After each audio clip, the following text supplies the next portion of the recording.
have the pleasure to welcome the first ever ambassador of Azerbaijan to Israel, Ambassador Mukhtar Mammadov. Thank you very much for joining me today. Thank you very much for the invitation. I'd like to welcome you to Israel and congratulate you on your new post. The first ever Azerbaijani embassy is set to open in Tel Aviv, March 29th. Tell us what your experience in the Jewish state has been like and what you hope to achieve here. Well, thanks very much for your kind words. It's really exciting to be here. It's less than 3 weeks that I'm here in Israel, in Tel Aviv.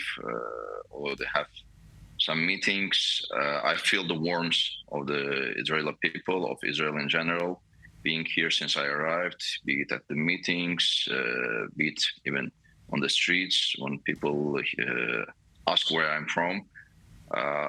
As you know, history of Azerbaijan-Israel relations is a bit over 30 years. Last year, we celebrated the 30th anniversary of diplomatic relations. But the history of relations between Azerbaijani nation and the Jewish nation goes many centuries into the history. And I'm actually proud of representing that country, that nation here to Israel, a country which still has a considerable number of Jewish community, where we still have Jewish settlements, where you can see mosques, churches, and synagogues in the same vicinity, and all of them, people can go and freely follow the requirements of their faith. A country which has intercultural coexistence as one of its main policies. And again, as for embassy, we look at the embassy as a means for widening, enhancing our cooperation. It has never been an end goal opening an embassy here. Azerbaijan, as you just mentioned, is a predominantly Shia Muslim country. It has always maintained close diplomatic ties with the Jewish state. As we mentioned, the first embassy here in Israel will open in 10 days. Tell us, why only now? Well, since I'm already here, we can say embassy is already opened, it's functional. We will have just an event dedicated to the opening of the embassy. Where actually, Azerbaijan is a secular state to start with. You mentioned Shia Muslim country. Yes, majority of the population are Muslims. We have Shias, we have Sunnis, and we have representative of different faith as well. We have Christians, be Catholic, Protestant, or Orthodox. We have Jews, Ashkenazi community, Mountain Jews, some Georgian Jews, and even have Baha'is. So it's a country open to all, representative of all faiths and races. Why now? Again, we have to look back into the history and to see that all the developments, all the relations have been developing stage by stage. So every time in the history you see there are certain requirements that you have to get there first and move to the next stage. So far, our interstate relations were at a very high level. We have several documents that have been signed in the previous years. The trade turnover is good number of tourists. We had about 50,000 tourists from Israel coming to Azerbaijan before COVID, and now working towards getting that number back and even preceding it. There have been several bilateral visits, both from Israel to Azerbaijan, from Azerbaijan to Israel, and all these relations, all this background, and plus all the new geopolitical developments in the Caucasus somehow predicted moving to the next stage. As you probably were, back in 2020, Azerbaijan, followed by provocation by neighboring Armenia, which has been occupying our lands for over 28 years. Azerbaijan was engaged into military operation in the war, and at the end of it, we liberated our occupied territories. Now in the stage of reconstruction, rebuilding what has been destroyed, unfortunately, in the course of those 28 years, which is not an easy task, given at what stage those territories were, but we are dedicated, the government is dedicated to bringing it back to life in the soonest possible time.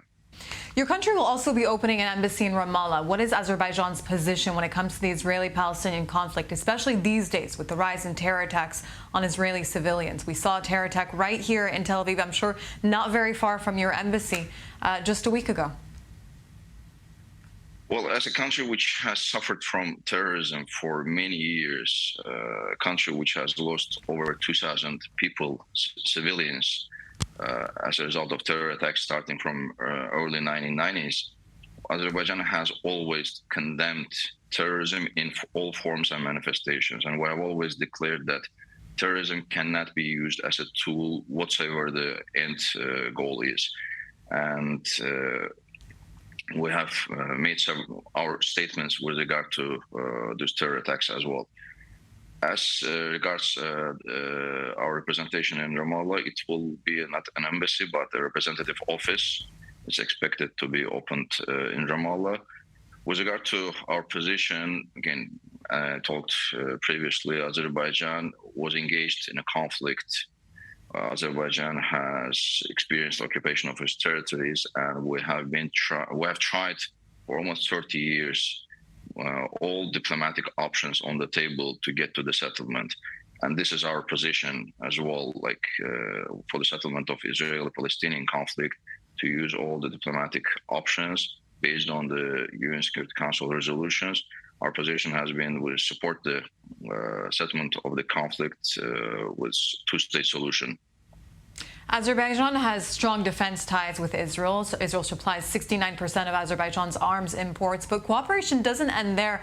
Tell us a bit about the other cooperation you hope to develop here. Well, defense cooperation is not the only one which has built over these years. We have cooperation in various fields. I mentioned tourism. Well, I can mention the field from where I'm coming.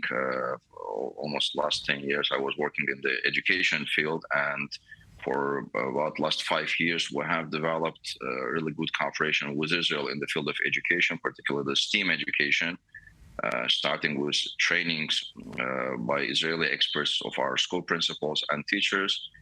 After 5 years, we have over 30 STEAM education centers all over the country, and the number is growing. We have incorporated STEAM into our general education school curriculum, and it's very well received by the students, by the teachers, by the parents. And I'm looking forward to continuing that cooperation and expanding it, also building ties between our universities. Sports, we have been wide exchange of experience in different fields in sports. Culture, I think, is one of the dimensions that has to be explored for developing personal ties between the people. And culture is one of the main avenues where both Israelis learning about Azerbaijani culture and also Azerbaijanis learning about Israeli culture, the history. Agriculture is a field where we already have experience for some period. Right now, there are over 40 students from Azerbaijani Agricultural University here doing their internship in Israel from last autumn until this summer, and we're looking into expanding and continuing that cooperation.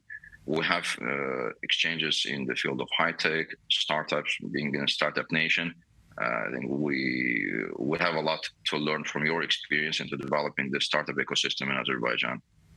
Ambassador Mukhtar Mammadov, thank you very much for joining us this morning. You're most welcome.